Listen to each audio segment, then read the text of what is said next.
Hello everyone, कैसे हैं आप लोग। मैं आशा करता हूं आप लोग अच्छे होंगे। ये हमारा लेक्चर नंबर 6 है।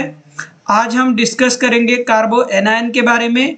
लास्ट क्लास में हमने कार्बो कैटायन डिस्कस किया था। आज हम डिस्कस करेंगे कार्बो एनायन के बारे में। चलिए स्टार्ट करते हैं। कार्बो एनायन जो होता है उसमें कार्बन पे निगेटिव चार्ज होता है और निगेटिव चार्ज है। इसका मतलब ये क्या है कि इसमें इलेक्ट्रॉन डेंसिटी ज़्यादा है, तो इसको इलेक्ट्रॉन रिच स्पीसीज बोलते हैं।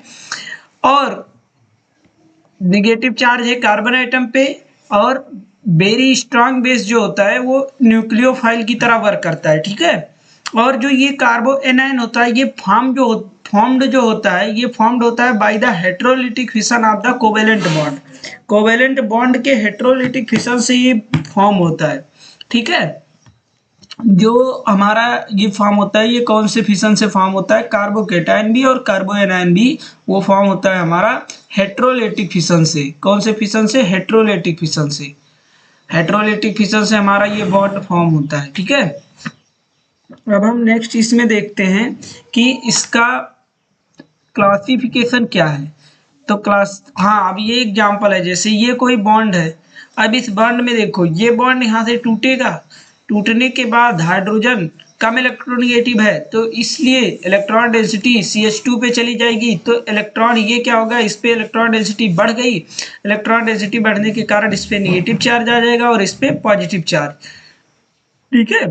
तो ये हमारा न्यूक्लियोफाइल हो जाएगा और ये हमारा हो जाएगा इलेक्ट्रोफाइल। अब आता है क्लासिफिकेशन में आता है CH3 माइनस, फिर ये माइनस, जैसे ये आता है CH3 माइनस, फिर 1 डिग्री कार्बो एनायन, 2 डिग्री कार्बो एनायन और 3 डिग्री कार्बो एनायन।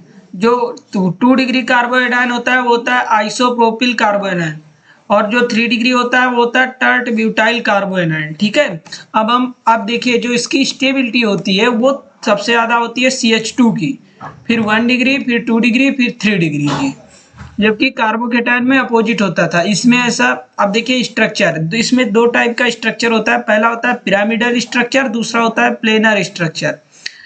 पिरामिडल स्ट्रक्चर में क्या होता है कि एक पिरामिड बनता है। ठीक है। उसमें कार्बन पे नेगेटिव चार्ज, ये 3 बॉन्ड, आप देखिए sp3 हो जाएगा, मतलब sp1p2 और एक ये अनपेयर्ड इलेक्ट्रॉन, और ये sp2 रहेगा क्योंकि इसमें अनपेयर्ड इलेक्ट्रॉन नहीं है। इसमें ये प्लेनर स्ट्रक्चर रहेगा हमारा।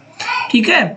अब इसकी स्टेबिलिटी पे डिस्कस करते हैं। स्टेबिलिटी जो होगा, जो निगेटिव चार्ज है ना ये कार्बो एनायन, तो इसमें जो -I और -R इफेक्ट है वो इसकी स्टेबिलिटी को बढ़ा देंगे और जो +I और +R जो इफेक्ट है वो इसकी स्टेबिलिटी को कम करते हैं। अब देखिए इसमें क्या होता है, कार्बो एनायन में हाइपर कॉन्जुगेशन नहीं होता है, तो इसलिए क्या होता है कि जो CH2 माइनस होता है वो सबसे ज्यादा स्टेबल, फिर 1 डिग्री, फिर 2 डिग्री, फिर 3 डिग्री कार्बो एनायन। ठीक है। तो स्टेबिलिटी यहाँ से देख सकते हैं। और जो कार्बो एनायन की स्टेबिलिटी होती है वो S कैरेक्टर पे भी डिपेंड करती है। जो %S कैरेक्टर होता है वो डायरेक्टली प्रोपोर्शनल होता है कार्बो एनायन के स्टेबिलिटी की, ये भी ध्यान रखना। अब देखिए जैसे एलाइल और बेंजील एनायन है, अब इसमें बताना है कि कौन सा ज्यादा स्टेबल है।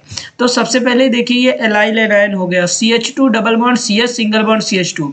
अब देखिए इसमें रेजोनेंस है, ये बॉन्ड यहाँ क्यों रेजोनेंस है, double bond single bond negative charge, इसलिए पता है रेजोनेंस होगा।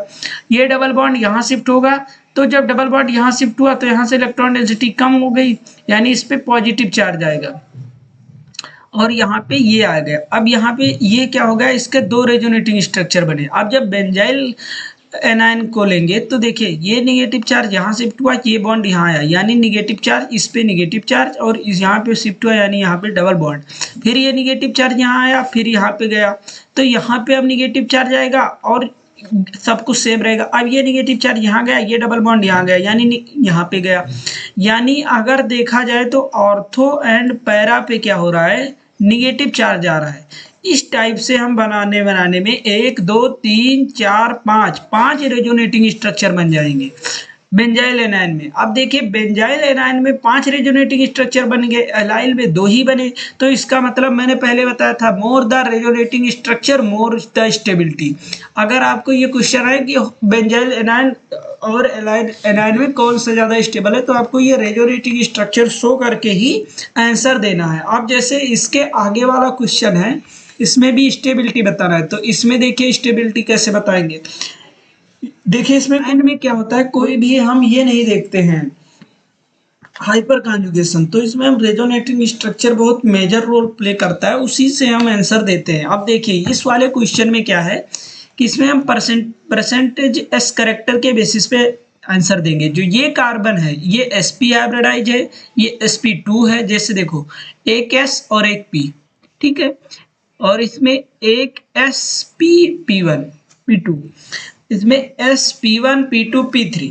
अब देखिए sp है तो sp मतलब 50% s और 50% p, तो यहाँ पे परसेंटेज करेक्टर 50%। अब यहाँ पे sp3 यानी 3 पार्ट मिलके 100 बना रहा है, ठीक है, तो एक पार्ट 33 बनाएगा और s एक ही पार्ट है, तो s का जो करेक्टर है वो कितना है 33। अब इसमें 4 पार्ट 3 और एक 4 पार्ट मिलके 100 बना रहा है, s एक पार्ट है तो 25%। तो जो परसेंटेज एस है वो इसमें सबसे ज्यादा है, तो इसलिए हम क्या बोलेंगे कि इसकी जो स्टेबिलिटी है वो सबसे ज्यादा है। तो स्टेबिलिटी में जो negative minus I minus R stability बढ़ाएंगे, रेजोनेंस आ जाएगा तो वो स्टेबिलिटी बढ़ाएगा, और अगर परसेंटेज एस करेक्टर ज्यादा है तो वो भी कार्बोएनाइन की स्टेबिलिटी बढ़ाएगी। अब नेक्स्ट क्लास में हम जो देखेंगे वो देखेंगे फ्री रेडिकल के बारे में और कार्बीन्स के बारे में। नेक्स्ट क्लास में हम फ्री रेडिकल्स और कार्बीन्स के बारे में डिस्कस करेंगे। अभी के हम अपना लेक्चर यही समाप्त करते हैं। Thank you so much everyone.